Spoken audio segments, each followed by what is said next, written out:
Donald Trump के president बनने से भारत सरकार तो खुश है, हम सब लोग खुश हैं, लेकिन दुनिया के काफी सारे देश ऐसे हैं जो अपने आप को इतना लकी महसूस नहीं कर रहे हैं। कई सारी कंट्रीज हैं जो डोनाल्ड ट्रंप के रिटर्न से लॉस में जाने वाली हैं। 2 दिन पहले डोनाल्ड ट्रंप ने बांग्लादेश को सभी फाइनेंशियल एड अचानक से रोककर एक बड़ा झटका दिया था।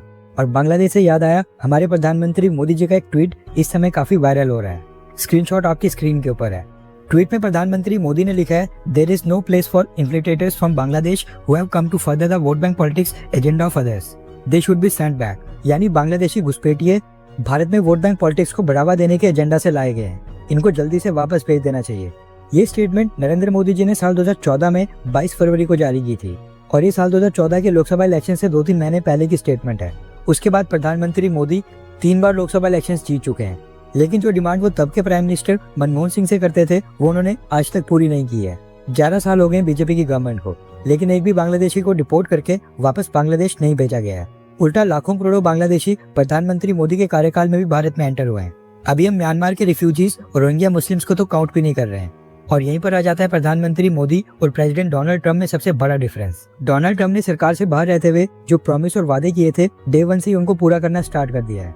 अब रेफ्यूजीज का एग्जाम्पल ले लेते हैं, क्योंकि यही इस समय सबसे बड़ा उदाहरण सामने आ रहा है।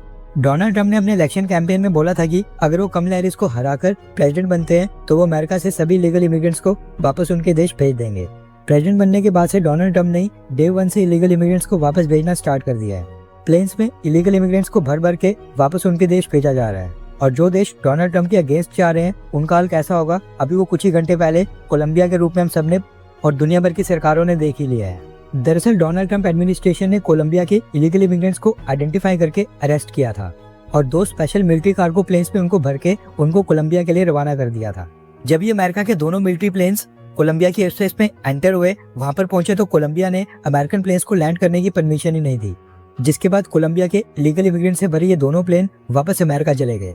लेकिन जैसे कोलंबिया की गवर्नमेंट ने प्लेन्स को वापस भेजा, डोनाल्ड ट्रंप ने उसी समय कोलंबिया से इंपोर्ट होने वाली सभी आइटम्स, सभी गुड्स के ऊपर 25% एडिशनल टैरिफ्स अनाउंस कर दिए।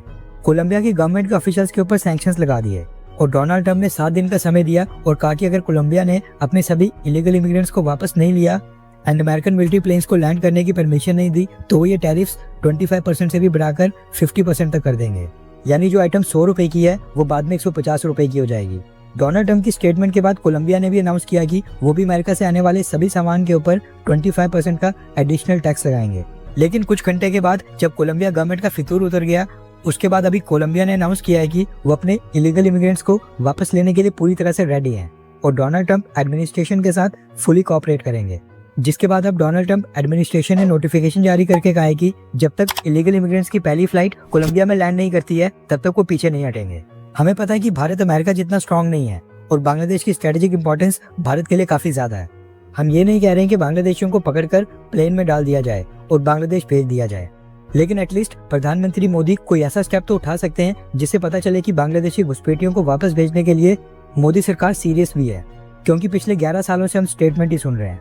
टैक्सेस हम सब लोगों को भारत में अमेरिका और ब्रिटेन के लेवल के पे करने पड़ रहे हैं, लेकिन जब बात आती है अमेरिका और यूरोप के लेवल की फैसिलिटीज की, हमें सर्विसेज अफ्रीकन देशों वाली मिल रही है। खैर, अगर आपको मोदी सरकार को 10 में से रेट करना पड़े, यानी 10 में से नंबर देने पड़े, तो आपके अकॉर्डिंग कितने नंबर मिलने चाहिए? 10 में से 10, 9, 8, 7 या उससे भी कम? नीचे कमेंट करके अपनी राय जरूर बताएं।